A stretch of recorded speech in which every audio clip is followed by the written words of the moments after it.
Hey everyone, and welcome to What Was I Thinking? I can handle it.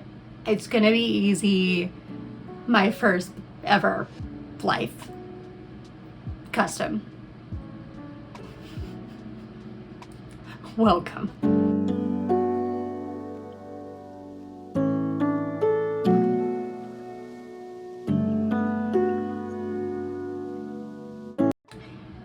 Yeah, so this was supposed to be like a couple week long, maybe video, maybe 2 weeks process of getting it together.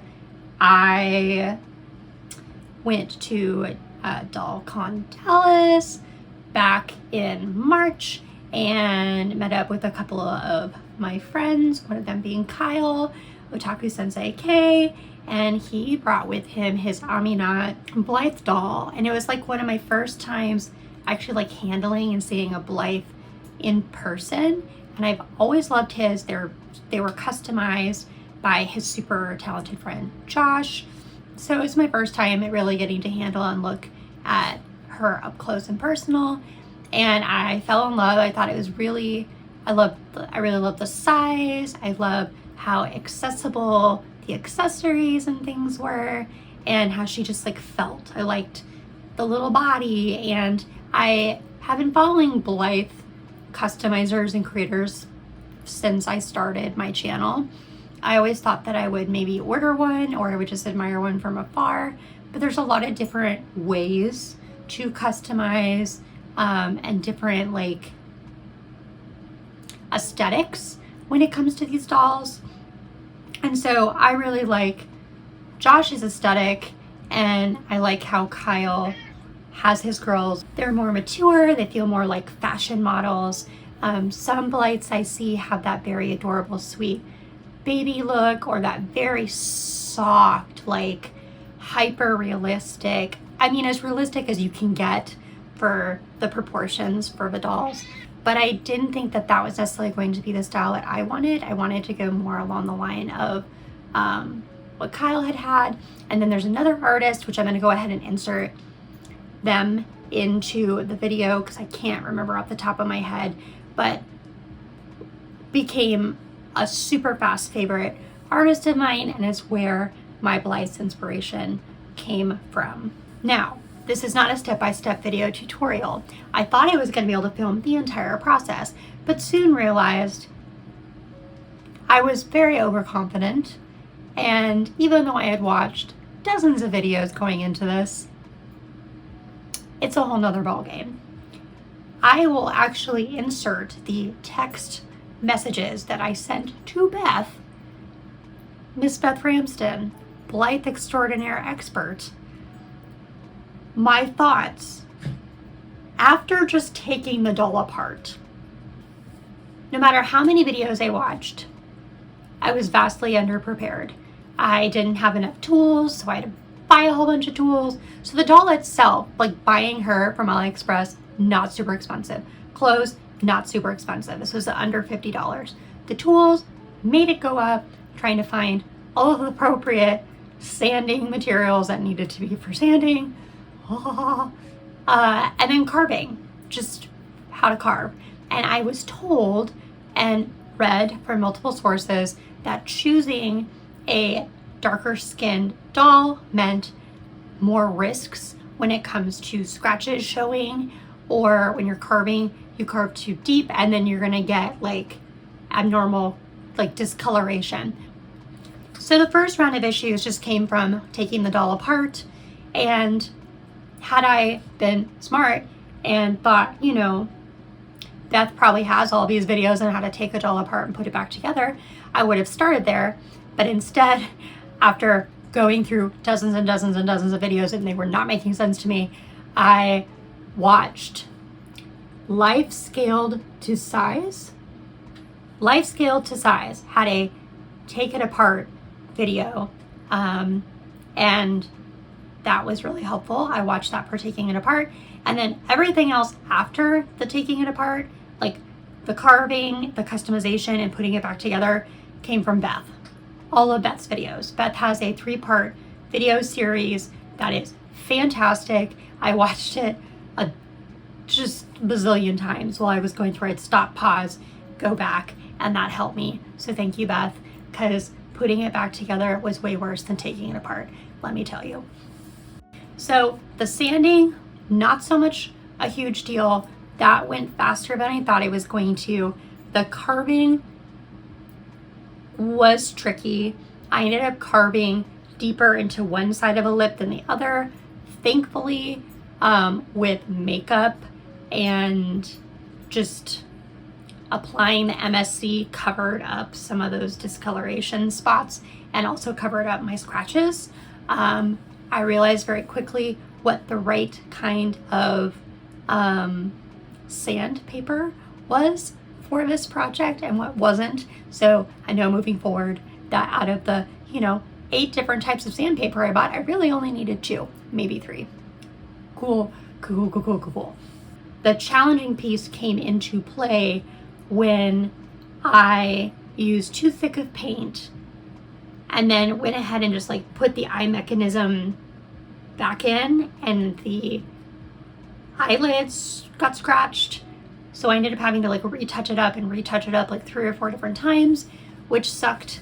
And then when I was trying to put her back together, I broke the eye mechanism on that little bar that goes underneath here, and had to order extra off of eBay, which took like 2 extra weeks to get here. So that was awesome. Thankfully, I was like, I'm not in a rush for this project. It'll get done when it gets done. So while the actual like face plate was beautiful and perfect exactly the way it was, I did have to redo the eyepiece, which I did get on camera. So you can actually like see my process of filming me painting the eyelids, which was fine. I also ran into issues with removing the eye chips. I read that you use hot glue. I did the hot glue, burned the absolute shit out of my fingers, and it only took off like 1. Had I watched Beth's video, which I did go back and watch, and then follow her methodology for the rest of the build, was to soak them in hot water and then put the hot glue on, which made them come off super duper easy, which is great. And then I also didn't pay attention to how they're supposed to line up when you actually glue the new eye chips. So I bought adorable eye chips that I love and adore from Dream Doll, but again, I could have bought them from Beth because she has custom eye chips.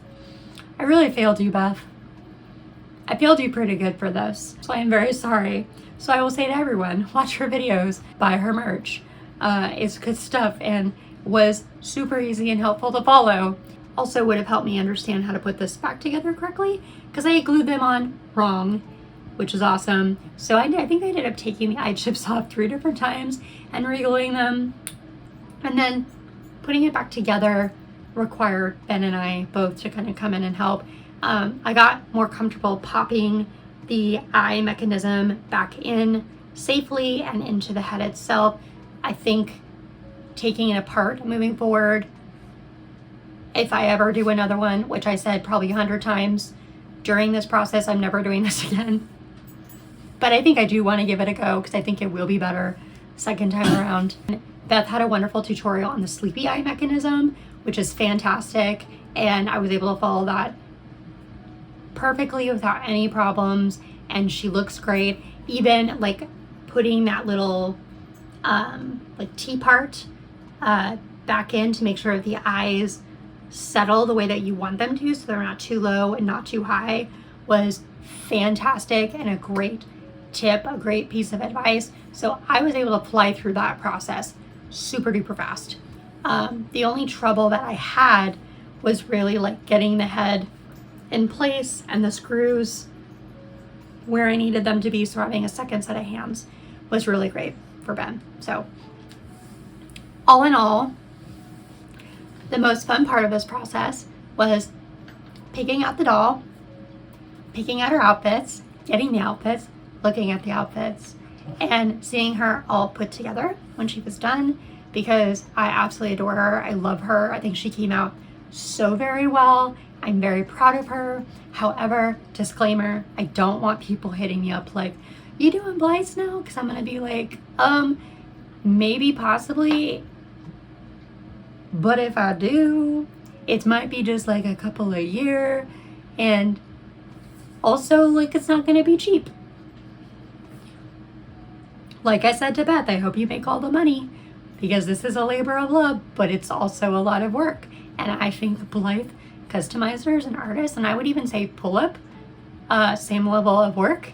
Yeah, you should be charging bank, because it ain't no easy task. That all being said, please meet Cleo, Miss Cleopatra.